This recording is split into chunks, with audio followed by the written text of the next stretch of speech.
so we're back at it. Here is this part number here as I drop the piece. Part number for these little guys here. So every time you see these bright yellow pieces here, all right, so they'll go all through here, wherever. I think they actually go back here also. This actually might be slightly different. Could be wrong. I got to double check that. But it's this part number right here. All right, again, I try to do my best to share part numbers so you guys have it, but I had to get a ton of those. So there's that. I got a whole other bag here, and I think I actually even have more. So that's what it starts out with, and you'll need it for those small pieces. All right, so next part number is this here, 90189060029. I need for these 4 little guys here. These 4 go up here for your gas tank. They pop in here like such. So they go here. And again, did I have to take these out to get the car painted? Absolutely not. Like it would have been fine. Honestly, it probably made the hole a little tighter. But I'm like, I don't know. If I ever have to replace them, if you painted them on, it would crack the paint around it. So I was like, you know what? Let's just put new ones in. So now I can bolt that in, I can put the sleeve in, and then you just use regular bolts here. But I use my thread clean because you can see when they paint it, they do that, which I'm fine with. I'd rather fill it with paint and I can clean out with my thread cleaner. The only mistake that happened on this, and he even apologized, was here, is again, this here versus right here. So if you can see, we're missing the other hole. He had shaved it. He's like, I didn't realize. I apologize. Not a big deal. I know exactly where it's at. I've made a little notch there, and I'm going to have to shave it out. So it's not the end of the world. And again, these yellow ones I already showed you guys. So those are up in there. And then the next ones are for these spots here. So these spots here are also go in the back, which is these guys right here. It's this part number here, 90189040085. There, so you guys can see the whole thing. Those go in multiple spots on both sides. So it looks similar to the one I just put in, but these are smaller, okay? So those also go here. So again, I got to knock this out a little bit more, but that goes right there like so. So you guys can see. I need to knock one out there. And then I need to put these ones in here. So they go right here also. These bigger ones are different actually. But these little ones here for this go in there. So that's how they should look. Popped right in. And then down here, these are the smaller ones, which I showed you the part number for those. Go in here like so. Again, I shouldn't put this in first, but went ahead and did it because I wanted to put that piece on. Now I don't know what these are. Again, I'm going through the box. I'm trying to remember what everything is, but I do have the clips that go in there, and then that piece just kind of clicks into it. So this side piece just kind of, just like that, clicks in. So yeah, but now I'll go ahead and put the sleeve in for that, and I can actually bolt that on. To install this, you want to put this rubber grommet in first, and it lips around. There's a metal edge in here. There's a lip in there you want to put on. Then you want to put this guy in next. You got to take the gas cap off and just work it in. Again, it's easier to do with 2 hands, so I'm going to put the camera down here, but work that around, get this lined up, and then put the screws in. I cleaned this up as best I could. Probably could have coated this or something, but it is gas, so I don't want to put paint on it because it would have just came off. I mean, you don't see it. It's one of those dumb things, but you know, I can't help myself. So now let's start putting the spats on here, just so I can have this looking proper. So let's set the spat. I got brand new spats here. So here is, let's show you both of them. This is the passenger side part number here. So see if I can get that there, passenger side part number. And one thing that's cool before I show you the other part number here, is it comes with the trim piece here. I had already bought, because I'm just anal retentive, use toyo.diy.com, so it's called Toyo DIY, to buy all these clips, but didn't realize it comes with new clips. It even comes with the other pieces that you need to pop the body and the brand new screws. I had no idea. Do other brands do this? I feel like that's a Toyota thing. Like they come with everything. Even the other ones that go under the body here, the front, all of it's new. But I wanted to show you the driver's side part number here. So there's the driver's side, but I thought that was pretty fucking awesome. Sorry for the language. But that is absolutely amazing. So cool to me. One other thing, I don't have the part number for this little guy here, but this is actually an OEM piece. It looks like the crappy aftermarket stuff, but that's just to hold this piece on right here. Sorry, the low light and stuff's all messed up because I'm shooting out to the sun, but it just pops into here to this. So see if I can get it lined up and I'll get it popped in. So just doing some more randoms here. I'm putting in these clips here. It comes with this little rubber backing and just pops in. You can see it's like multiple positions because your cowl doesn't always fit perfect. So I put the other ones in, and then there's one square one that goes there. So we'll do the first little square one. It's only one. I don't know why they do this, but it's this little yellow guy here, which is this part number here. This clicks into this spot right here, like that. And then for those guys, which you'll need a total of 5 of them, it is this part number here. So let's get this to focus for the little white pieces. So if I can get it out, come on, get me. So that's all it is. Has this little foam backing on it. It just goes in there and clicks in as my lift shakes because I haven't passed the locks, which is not a smart idea. but I had to do it so I can get it low enough. So yeah, just trying to do dumb stuff so I don't forget anything. So I'm like, where's this at? I'm trying to remember because I bought so many clips. Like I said, I still got all this stuff to go through. I ordered a lot. So I've done a lot. Let's go over it here. First and foremost, these metal clips here, all right, right here, they are just steel. They're just a steel clip that goes in here, and they're always rusty. They don't coat them. They're just bare metal. So I had them powder coated. They go on both sides there, along with these guys here. This is, I think this one was actually painted, but this one here is raw steel, along with the dash bar, which you guys saw before. The dash bar is also steel, along with this bracket here and this one over here, that one that's on the side. Now, we made sure I cleaned all the threads out of everything already, because I think some of this is grounding points, so I wanted to make sure that, you know, everything can go through, or if there's anything I need to have on it. I wanted to make sure that was bare metal in certain spots, so we didn't have any issues. Other thing is, you can see the entire HVAC system's in. Again, it just goes in. If you watch my old videos back, they go back in the same order it came out. It's very simple. I've got the wire harness in. It goes back behind it. There's all in. That down there was a bit of a PETA. The holes didn't want to line up for some reason, and there's almost one to cross thread. So I put new bolts in it. It seems to went in, but I really had to put pressure push up on it. I was trying to check to see why. Started running my heavy gauge wiring. This is where it's gonna be a pain, because before, oops, sorry here.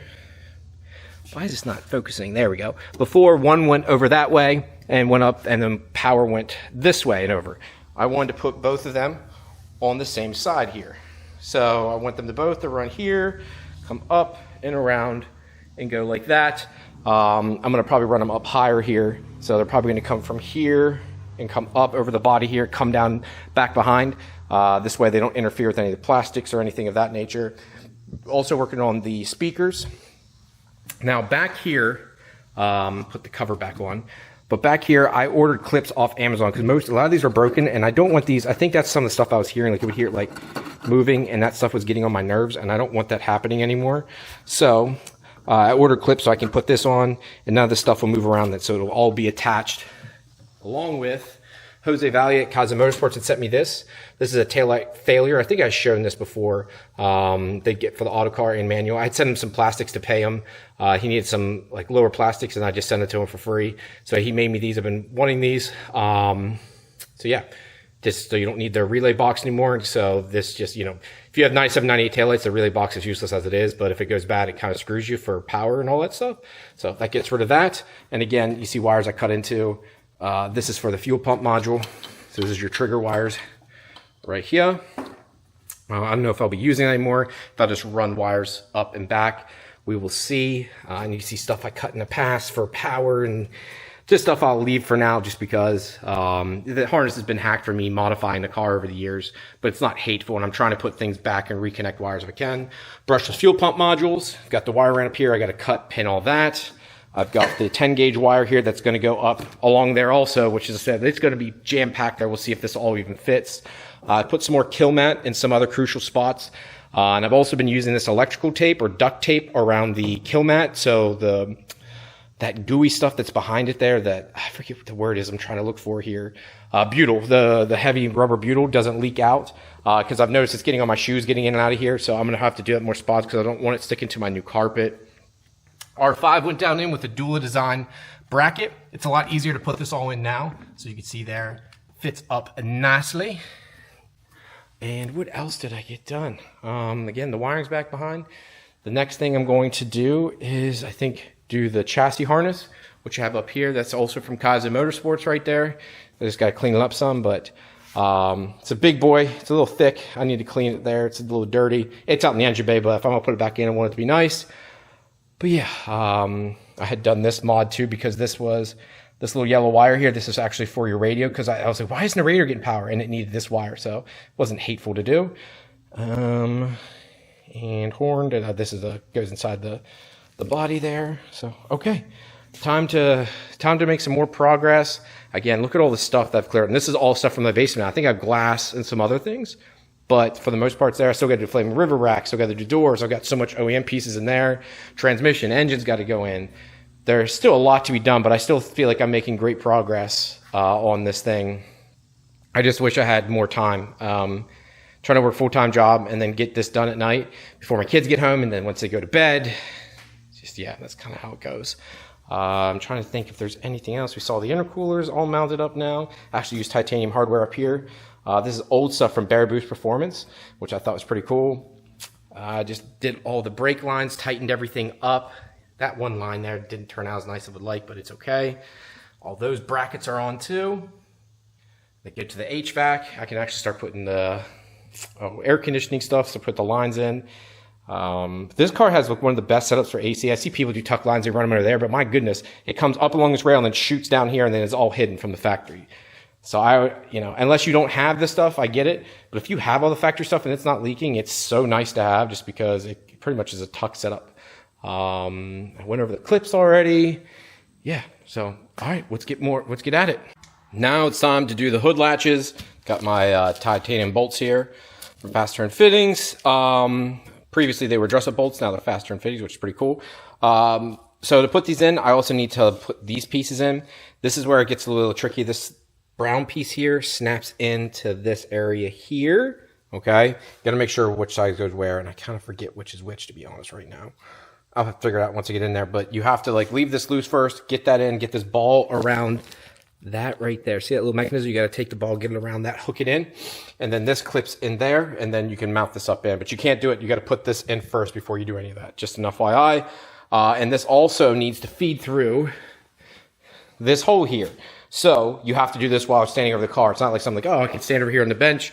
So when you do it, you have to feed it to that hole first, and then try to finagle it and get it all on, and go from there. But I need to put those hood latches on because I need to run that across and up in before I do the wiring. It's a lot easier to do if I put these latches in first.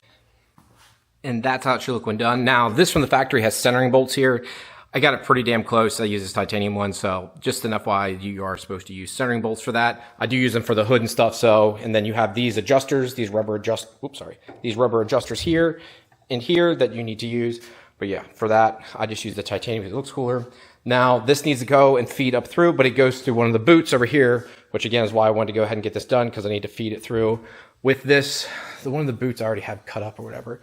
I'm not sure which goes to which side. This goes on that side, so this boot here, see like the paint or the tape on it stuff, it had been hacked and cut before I even got it, but that's the only way. It's supposed to feed through this little hole right here, one of these holes. I think it's this one actually.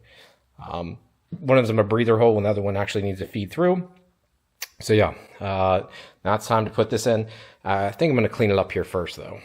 So here's another part number for you guys. It's for these cushions. These ones are actually still soft. These ones are still good, but I bought new ones just because I'm doing all this and like, they're just dirty. So I was like, I'm doing all this work, put them on. This is what causes like, you'll hear like your hatch, like almost like bouncing them down because these get brittle. And then the rubber hard mounts, which are over there somewhere, they're in that pile of stuff somewhere.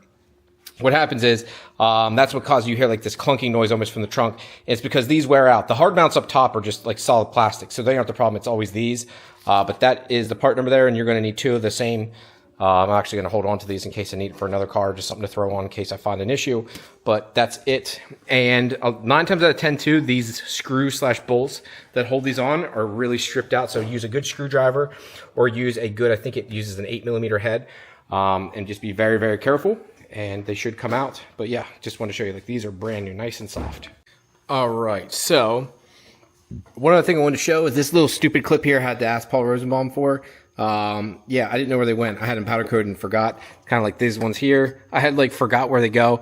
I went back to my pictures, couldn't find them. So just showing some stuff too, like where I put clips, where the lines ran. Just trying to show some things. So I can put this all back together here. Now I can put this back up now. So this literally just slips over this ledge. So it kind of just sits up like that. There's like this little metal lip there, and that's it. Like it's really that simple. It's kind of stupid, to be honest. Put that like that. And yeah, realistically, the glass needs to go in before I can do much of the other stuff, because I don't want to get crap all over this. That's the other thing. I don't really want to get junk, but I guess if they do glass the other time, this would be like that, so it shouldn't be a big deal. All right, so time to put some of these seals in, because I'm putting some of the interior back in, and I realized that, hey, I need to put these seals in because they actually bolt in. So here's the front seal for the Targa. So there is the part number for it there, the weather stripping. This goes around the front of it. I wonder if it comes with new bolts. I don't know if it does or doesn't. I have to see that here in a second. And then this is the rear one for the back. So there's a part number for that. We're going to go ahead and throw on the front one here. So actually I need to pull this back off because I was like starting to install this. And I'm like, I actually need to bolt this on because it actually bolts in from right here. So I need to pull that off real quickly, sit that back down. And yeah, I guess I have to pull these screws too. And I'm going to have to get the other piece that sits in there because this needs to be like sucked forward. It has like this little thing that pops up, but I got rid of it because it was annoying as shit when you took the roof off. So I think it's down the base somewhere. Big old mistake. This is the front weather strip. This one here is the rear. So I made that mistake. So this one is the rear one. And this one here is the front. My bad. But at least you guys had the part numbers anyways. So I'm going to put the rear one in here. So there's the front one on. Now you do need 4 10mm, which I have them bagged and tagged somewhere. So just so you know, you need to make sure you put these plastics back in. Make sure you put your target bolts back in. These little clips need to be there. Make sure your wiring's all in because you got to bolt this on first before you put the rest on. It, like I said, literally bolts it down to cinch it on both sides. 2 10s on both sides. And then it has 2 little push pin clips that are in there that just push into the body and has sticky tape.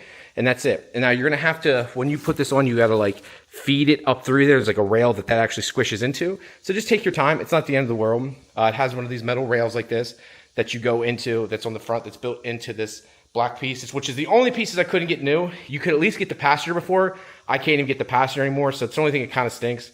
I tried cleaning them up the best I could, but they're shiny, so the new stuff's going to be like a matte color, not shining. It's not the end of the world, but it's just a little annoying. So here is the part number for these clips. They go in the back. So they have this back piece here has like these little Velcro pieces, and then clips up with this also. As my girls are riding their bikes. But it's these guys right here. So they click in. I bought brand new ones because other ones weren't in the best of shape, so I wanted to put new ones on, and this just slides up on the metal lip here, these little metal retainers, and then that holds it on. That's it. And then it has this little plastic piece on both sides that I got to put, or actually I think I need to find the part number for that now. Now I'm going over this last bit of wiring here. This is that wiring that ran down inside the tank here, just had this little connector. Sure, go ahead, babe. And just got done pinning it, solid pins here. So it's one continuous piece of wiring from here the whole way up, no more connectors there. And now I do have to connect it here because it has these controllers for the brushless pumps. And then I use one of these double-sided sticky tape things to hold it down. Works pretty well. But yeah, now I just got to pin it in, and I forgot I had made this little cheat sheet, so where the wires need to go depending on the connector and which one, pump 1 to pump 2, and which each wire was meant for. So it made my life a little bit easier. And yeah. Not much more to go. I mean, I've got a lot done. Oakland, did Daddy do a good job? Yeah? In your Supra. In my Supra? This was at the beauty shop? Huh? This. Yeah, it was at the body shop, the booty shop. It was at the body shop, honey. Yeah, with Travis. Yep, Travis had it, correct. Travis and Karen. Travis and Karen, good job, honey. You excited to ride in Daddy's car? Maybe one day soon? We can go fast in the Supra? The Supra. Yep. Now I was getting to the part where I can start making the car again, but I need to clean out all the plastics. This stuff here works really good from Griot's Garage. Griot. I assume that the T is silent, but what do I know? This interior cleaner, it doesn't add any shine there. Like I said, no dyes, no perfume. It's just designed to like actually clean it without turning these older plastics. If you get certain chemicals on it, it turns like a purple color. This does a good job of just cleaning it, pull the oils out without doing it. I do go through a lot of this stuff because I'd rather be safe than sorry. But yeah, I clean out all the back of this just because I don't want that dirt and debris, dust going down. All the new stuff that's back there, I got the car pretty clean so you can see how dusty and crusty and gray that is versus nice and black again. So just doing dumb things like that because those pieces need to go on first. I went ahead and put on the liner like I said last night. So I've got those on up front now. I still need to put in the dome light there. And then I've got this black piece on. Sorry, the light out there. Let me shoot for the back here. There we go. But that's on now. Again, just clips on. And you see the rubber gaskets on there. So it fits in there perfect. Back here I was doing the last little bit. When I've been doing this kill mat, I've also been using ducting tape, the aluminum ducting tape to get around the edges because that butyl tape was getting everywhere, and I'm like, I don't want that getting over my hands and stuff, so I'm going around all the edges. So I clean this all off. There's like nothing that squeezes around the edges is going to get on my hands or anything I put back here, so it's like a sealed in kind of setup. It doesn't look perfect because obviously I'm using like 3M ductile tape, so it doesn't match the kill mat, but it keeps everything sealed in, which I think is a smart idea. All right, now it's time to start putting some of these plastics back in. Before I do so, I wanted to record how I have this all set up currently. Got this black piece here. Got this bolted in. I got to cut the zip tie. Speakers in. Here's our wire for this. Now, for this 0 gauge wiring, I need to make sure it stays up. I wanted to try and run it behind there, but there wasn't enough. I think I could maybe take the speaker out, maybe run it up all behind there, because I've got plenty of wire right now, and it would be the most ideal time. I think what I need to do is, personally, I need to put a towel down over here too, because I don't want to scratch the paint. But I need to bolt everything up over here and have that done. This way it's already set up and I know the exact length. So I'm like, oh shit, I'd cut myself short, especially because the ground's running this way now, which it's really the power. The ground I had extra length because I had to run it up and over that way. Now I've got a ton of extra length. I just didn't want it running over there anymore. Keep it all on one side. It just seems like a simpler way of doing it. Yeah, and I need to put the other power. So let's go grab that. But as you can see, here's how I have it currently. Again, it's going to be a tight fit, but at least since I could unbolt all of the plastics, I could take this out and run it behind here where before I ran out in front of this. So at least it's behind here. I think here's where I'm going to be. It's going to be a little tight and I'll just have to play with it. I knew I forgot something. This little white clip, I was like, darn it, why is this one piece going in? So this up right here, it holds the liner in. Sorry, the lighting is killing me, but it holds the liner in there, and then also a screw goes through it. So I was like, why isn't this one piece going in? Well, I know why now. So it's my fault. I got to take all that plastic back out just to put it in on that side. So stupid is, stupid does. This is the first real mistake I made. If that's the worst of it, I'll take it. All right, guys. So this is something, I'm not sure if this is part of my main video or the other video, because I had started a video on how to install this. So I don't know if this is getting interjected in right now, so I apologize. Everything's together right now. This collar here you have to leave loose. So this is for the e-power steering. These bolts for this part here, you can see I put new bolts in it there because the bolts in there are actually never designed to come out. So you have to break them out and then find the right thread pitch, which I did here. And I used grade 10 bolts just because something like that, I don't know. If they had them that tight before, I guess it's pretty damn important. So I wanted to use grade 10 bolts there with cap screw heads. This here is something they modified to make this all work.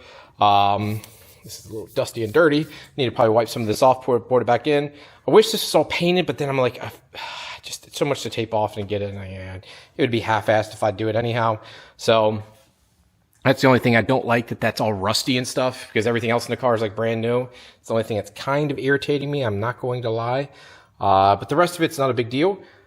So yeah, I actually might take that off. Maybe I should take this off because that shit's kind of like.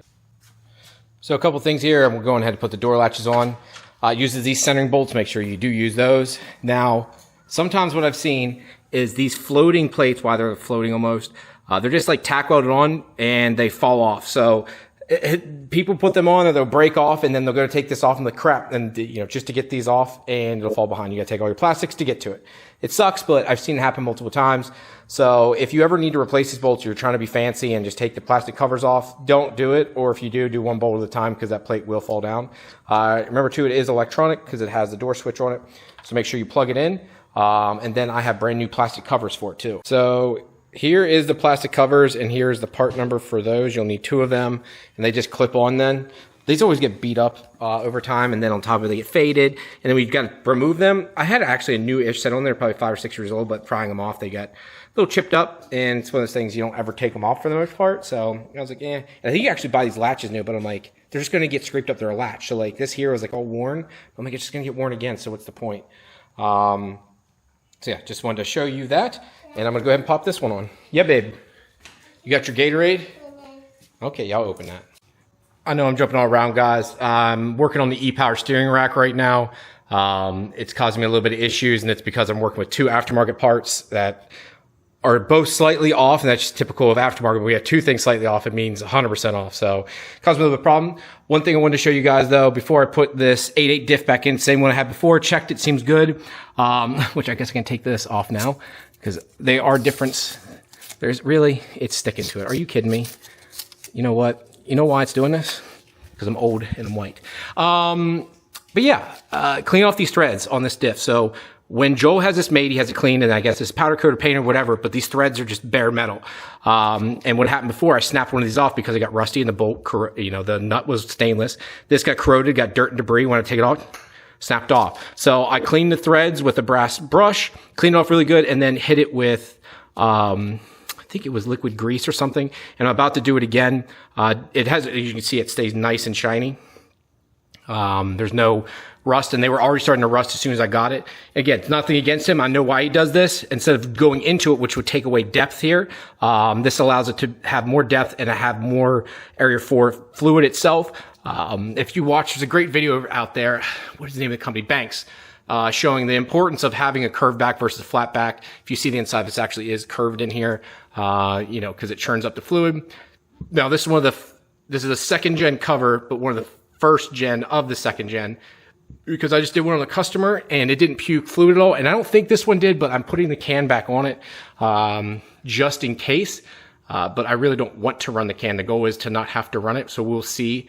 What I might do is actually just leave the line and then put it down over into a clear, something clear for now. I think that's what I'll do. So if it does puke fluid, I'll be like, okay, we know it pukes fluid. This is what it is. But I think years ago I tested this and it didn't. But, you know, let's try it again and put some more miles. Let's see how it goes.